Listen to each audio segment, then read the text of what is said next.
Corona లాక్డౌన్ల నుంచి క్రమంగా బయటకు వస్తున్న ప్రపంచానికి 2021 ఆదిలోనే అనూహ్య ఘటన ఎదురైంది.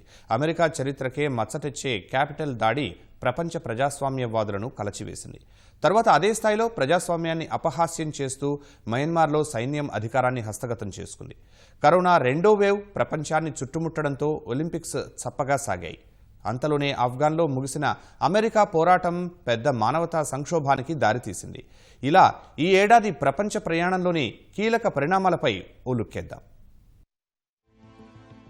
అమెరికా క్యాపిటల్లో జరిగిన హింసాకాండ ప్రపంచవ్యాప్తంగా చర్చనీయాంశమైంది. బైడెన్ విజయాన్ని ధృవీకరించేందుకు సమావేశమైన కాంగ్రెస్ ను అడ్డుకునేందుకు ట్రంప్ మద్దతుదారులు చేసిన ప్రయత్నంతో అగ్రరాజ్యం ఉలిక్కిపడింది. జనవరి 6న జరిగిన ఈ ఘటనలో 4 మరణించారు, మరికొందరు గాయపడ్డారు. ఈ పూర్తి వ్యవహారాన్ని అమెరికా మాజీ అధ్యక్షులు, నేతలు ఖండించారు. హింసకు ట్రంప్ ప్రేరేపించారని మండిపడ్డారు. ఆయనపై అభిశంసన కూడా ప్రవేశపెట్టారు.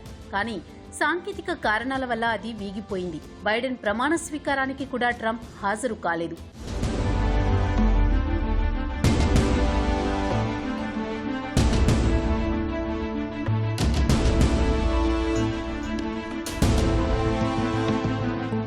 మయన్మార్లో సైన్యం తిరుగుబాటు చేసి అధికారాన్ని కైవసం చేసుకుంది. 2020 నవంబర్లో మయన్మార్లో జరిగిన ఎన్నికల్లో ఆంగ్ సాన్ సూచీ నేతృత్వంలోని జాతీయ ప్రజాస్వామిక లీగ్కు దక్కిన భారీ విజయాన్ని ఆ దేశ సైన్యం జీర్ణించుకోలేకపోయింది. అధికారం దక్కే అవకాశాలు కనిపించకపోవడంతో 2021 ఫిబ్రవరి 1 తెల్లవారుజామున సైన్యం తిరుగుబాటు జరిపింది. జనరల్ మిన్ ఆంగ్ నేతృత్వంలో 11 మంది బృందంతో అధికారాన్ని కైవసం చేసుకుని ప్రభుత్వాన్ని ఏర్పాటు చేసింది. ఆంగ్ సాన్ సూచీ సహా పలువురు నేతలను నిర్బంధించింది. సూచీకి ఇటీవల అక్కడి కోర్టు 4 ఏళ్ల జైలు శిక్ష కూడా విధించింది.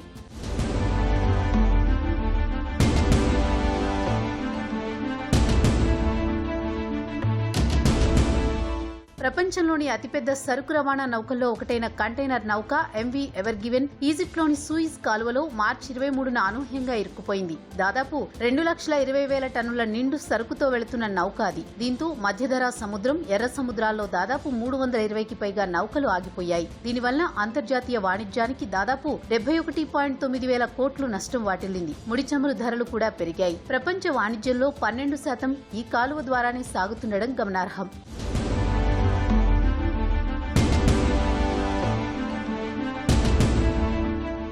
125 ఏళ్ల ఒలింపిక్ చరిత్రలో తొలిసారి వీక్షకులు లేకుండా పోటీలు జరిగాయి.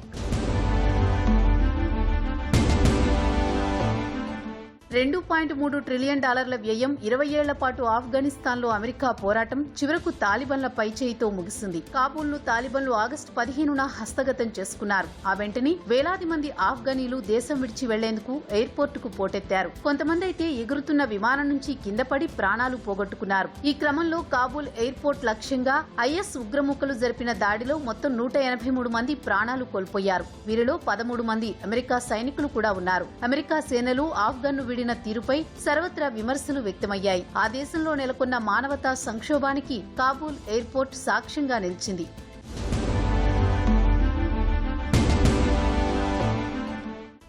అంతర్జాలం, స్మార్ట్ ఫోన్, కంప్యూటర్ వంటి సాధనాలు విప్లవాత్మక మార్పులకు కారణమైతే ఇప్పుడు వీటికి మించిన సాంకేతికత రానుంది. అదే మెటావర్స్. ఇంటర్నెట్ తర్వాత దీన్ని అతిపెద్ద మార్పుగా పేర్కొంటున్నారు. ఈ దిశగా 2021లోని కీలక అడుగులు పడడం విశేషం. మనుషులను పూర్తిగా వర్చువల్ ప్రపంచంలో ఓలలాడించే ఈ సాంకేతికత ఆన్లైన్ అనుభూతిని సమూలంగా మార్చేస్తుందని నిపుణులు అభిప్రాయం వ్యక్తం చేస్తున్నారు. అందుకే ఫేస్బుక్ సహా ప్రముఖ సంస్థలు ఈ సరికొత్త టెక్నాలజీపై దృష్టి పెట్టాయి. ఫేస్బుక్ ఏకంగా తన పేరును కూడా మెటాగా మార్చుకుంది.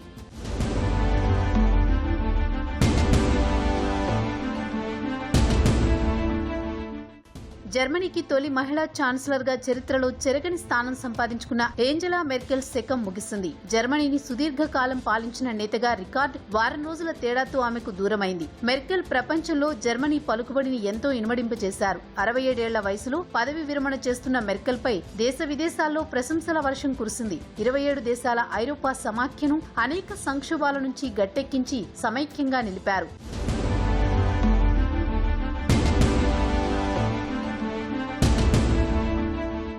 చైనా అధినేత జిన్పింగ్ వరుసగా మూడోసారి అధికార పగ్గాలు చేపట్టేందుకు రంగం సిద్ధం చేసుకున్నారు. 2022లో జరగబోయే చైనా కమ్యూనిస్టు పార్టీ కాంగ్రెస్ సమావేశాల్లో ఆయన ఎన్నిక లాంఛనం కానుంది. ఇకపై ఆయన జీవితకాల అధ్యక్షుడిగా కొనసాగే సూచనలు స్పష్టంగా కనిపిస్తున్నాయి. 1949లో వామపక్ష చైనా ఆవిర్భావం అనంతరం మావో జెడాంగ్, డెంగ్ జియావోపింగ్ చైనా ఆధునిక చరిత్రలో తిరుగులేని నేతలుగా ఖ్యాతికెక్కారు. అదే కోవలో ఆర్థిక సంస్కరణల యుగం తర్వాత పగ్గాలు చేపట్టిన జిన్పింగ్ యావత్ అధికారాన్ని తన గుప్పిట్లో ఉంచుకున్నారు.